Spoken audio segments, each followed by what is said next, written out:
Are you comfortably sitting on your sofa right now? Just finished a meal and flipping through YouTube? Thanks for stopping by this video. I'm going to say this nicely. Please stand up and do some simple movement. So simple that it is a no-brainer, just move. But give me 3 to 5 minutes to finish this video first and get the full picture of the reasons and benefits. Trust me. Here is what I want to show you. That simple act of getting off your sofa after a meal, just moving a little, can lower your blood sugar response, reduce insulin spikes, and over time, help your body burn fat more effectively. And it takes as little as 5 minutes. You do not need a workout plan. You do not need to change your clothes. You just need to move a little, right after you eat. In this video, we show you exactly what happens to your body when you move after meals, what the science says about timing, and how to make this the easiest habit you have ever started. Why this matters. You wish everything you just ate had the least possible impact on your weight, right? Minimal calories stored, minimal fat added. I have a way. But first, a quick overview of what actually happens inside your body right after a meal. When you eat, your blood sugar rises. That is completely normal. What matters is whether your body can handle that rise efficiently or whether glucose stays elevated too long in your bloodstream. When it stays elevated too long, your body is not clearing glucose the way it should. Over time, that is a sign of poor insulin sensitivity. And that same pattern, repeated day after day, is linked to more belly fat. Specifically, the deeper fat around your organs that is hardest to shift. If you want to understand insulin sensitivity in more detail, I have linked a full explainer video in the description. It is worth watching. So how do we prevent this from going downhill? Here is the interesting part. You do not need to turn this into a hardcore fitness challenge. Even light movement after a meal can help your body use glucose more efficiently than sitting still. That is exactly why this habit is so powerful for people who struggle to exercise consistently. It is simple, it is practical, and the benefit is real. Research on post-meal movement sends a pretty clear and practical message. Moving after eating helps reduce the blood sugar spike that follows a meal.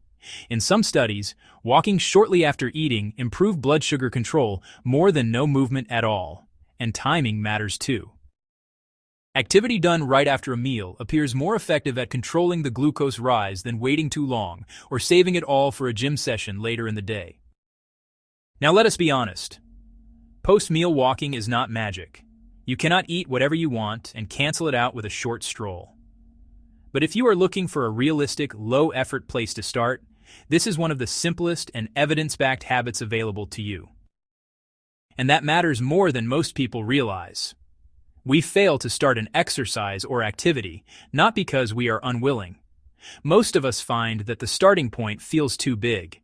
If the first step feels impossible, it is hard for all of us to begin. But if the first step is so small that it is almost impossible to fail, I am sure we are all willing to try and can easily repeat it, which means we can drive consistency. And consistency is where the real change happens. Why this works for you? You do not need to remember a routine. You do not need to plan anything or get ready. You just need one simple rule. After a meal, move a little. After lunch, take a walk. After dinner, walk around the house. If you cannot go outside, stand up and march in place. At work, walk the corridor or take a few laps around the office. The exact movement matters less than the habit of simply not staying completely still. That is it. And that simplicity is exactly what makes it powerful. It is a one-stone, hit-two-birds approach. Once this habit is built, everything else becomes easier. Maybe the walk gets a little longer. Maybe you can add more movement during the day. Maybe you start some resistance training down the road. Maybe you become the kind of person who actually enjoys working out. But you do not begin there.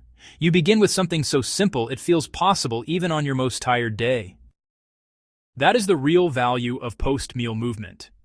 It is not only about blood sugar. It is about building your confidence with movement, one easy, repeatable action at a time.